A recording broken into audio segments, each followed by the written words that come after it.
Hi there! Today I'm showing you how to make a dice mimic out of a simple wooden box.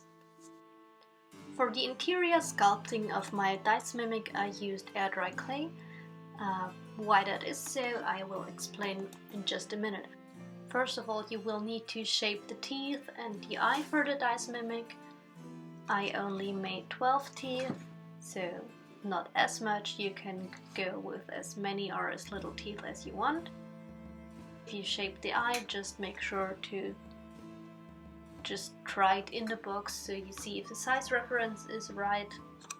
If you're happy with your sculpting, then either let them dry completely, or as my clay offered me, I could bake them in the microwave as I did.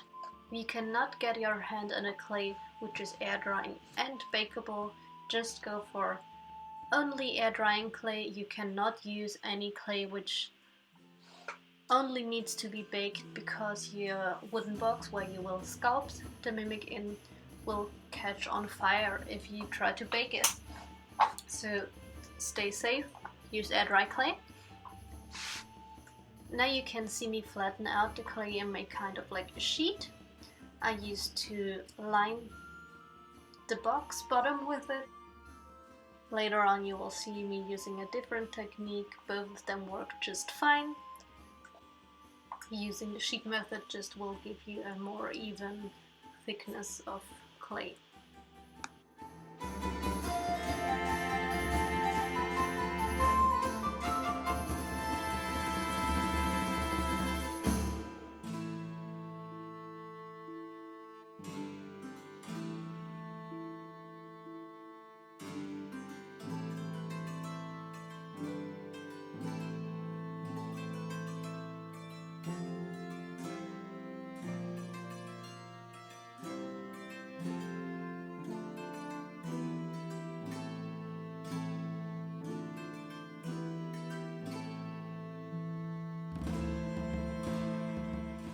I then lined all the remaining sides before I started applying the teeth.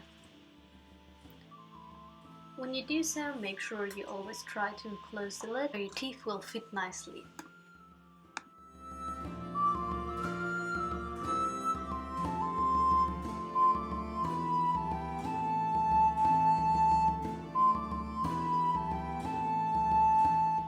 It's easier to make the layout for one half of the teeth first, then secure them, and then go to the other half. I lined my teeth pretty thinly because I wanted to put dice in them. I didn't want to have like a rather realistic thick gum. I wanted to make the box as spacious as possible, so I just used a thin lining and it came out completely fine, so no teeth have broken off or something. So do it either way you like.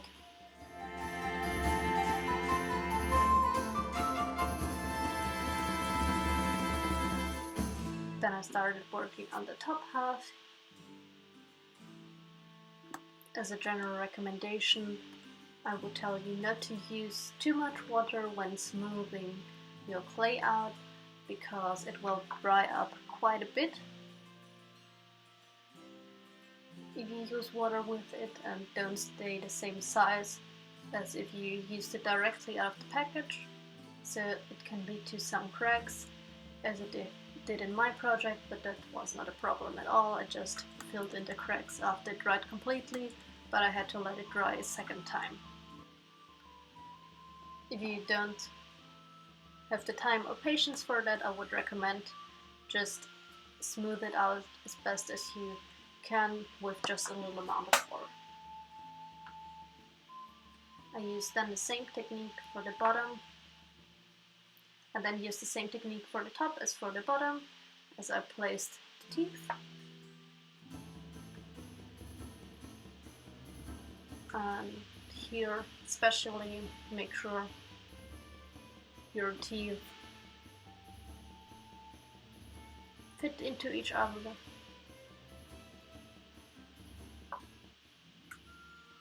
When positioning them.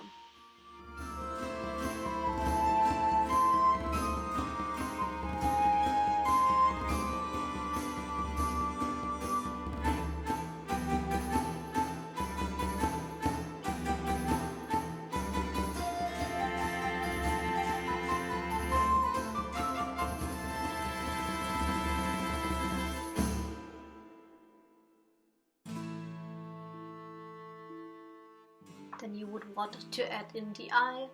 For that reason I sculpted a little base for it so it would pop further out.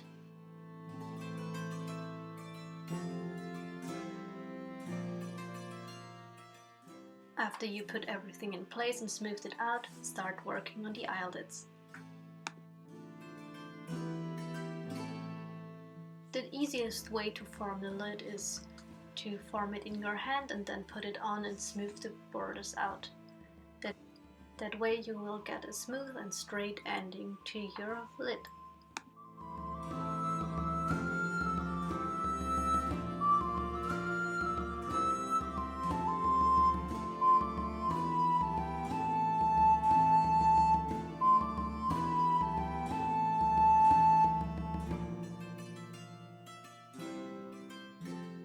Now everything has dried up. I added some veining at the bottom, but as you do your interior it's completely up to you. You could also put a tongue in there, but as I said, I wanted to keep as much space for my dice. I then started to put on a base coat of paint. I chose purple, and I would recommend you using acrylic paints. Firstly, because they're opaque, so as you see just after one coat you can't see the clay anymore, and secondly because they are usable on their own and don't need to be mixed with water, which is best for air drying clay, because if you have too much water in your paint the clay will soften again and your sculpting could be ruined. So also make sure to use the acrylic paints rather not thinned out. If you like to make a lighter color, it's better to mix it with white to tone it down or up. It's better to mix it with white than to dilute it with water. Your base coat doesn't have to be perfect right now, you can go over it again and smooth it out later on.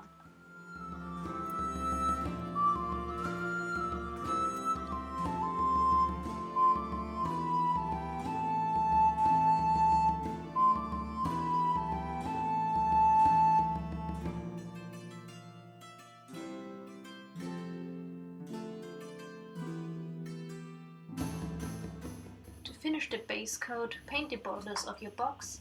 It's easiest to do this last, so you can hold on your box tightly while you color the interior of your box.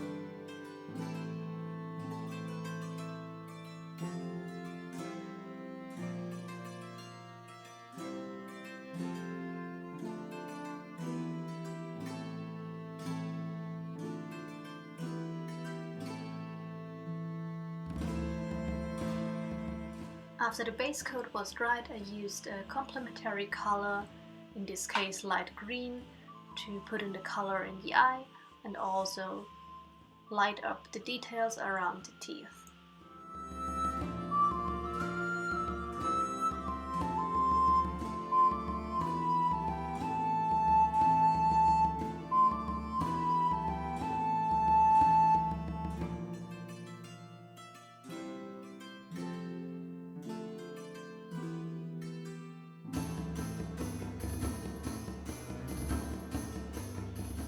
I also used the same light green color to paint in the details in the veining.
also let this one dry, and then I started to add in the details. I painted the middle of the eye black, and I wanted it to be the darkest part, so for all the shading in the mimic, I diluted the black paint.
To make it even more realistic, I then painted the little streaks you would normally find in an eye in a little different color than I used before in the eye. I used kind of a bluish green for that, and I used the same color to just go over everything I did beforehand in the light green and make it just pop more.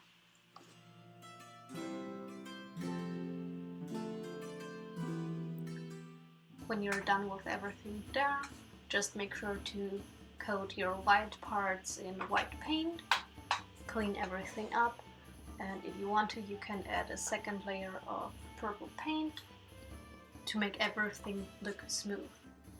To finish it up, you will want to coat everything in Mod Podge to make it all shiny and looking wet as the interior of a mimic's mouth would look like. And here you can see the finished mimic in detail.